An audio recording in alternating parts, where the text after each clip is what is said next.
ஆடவர் உலகம் வேட்டியில் உதயம். உதயம் வேட்டிகள் ஷர்ட்டுகள். ஐபிஎல் லீக் ஆட்டத்தில் டெல்லி கேபிட்டல்ஸுக்கு எதிரான ஆட்டத்தில் குஜராத் டைட்டன்ஸ் அணி போராடி தோல்வியடைந்தது. டெல்லி அருண் ஜெட்லி மைதானத்தில் நடைபெற்ற ஆட்டத்தில் டாஸ் வென்ற குஜராத் டைட்டன்ஸ் முதலில் பந்து வீசியது. டெல்லி அணியின் தொடக்க வீரர்கள் பிருத்வி ஷா 11 ரன்களிலும் ஃப்ரேசர் மெகக் 23 ரன்களிலும் ஆட்டமிழந்தனர். மூன்றாவது வீரராக களமிறக்கப்பட்ட அக்ஷர் பட்டேல் சிறப்பாக விளையாடி அரை சதம் அடித்தார். அவருக்கு ஜோடியாக கேப்டன் ரிஷப் பண்டும் அதிரடியாக விளையாடி 88 ரன்கள் சேர்த்தார். டிரிஸ்டன் ஸ்டப்ஸ் 7 பந்துகளில் 26 ரன்கள் எடுத்தார். 20 ஓவர்களில் டெல்லி அணி 224 ரன்களை குவித்தது. குஜராத் தரப்பில் சந்தீப் வாரியர் 3 விக்கெட்டுகளை வீழ்த்தினார்.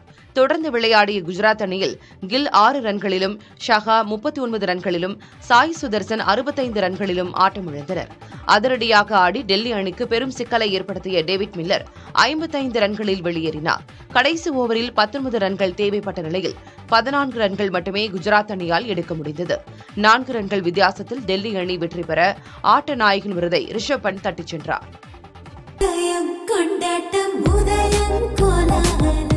ஆடவர் உலகம் வேட்டியில் உதயம்.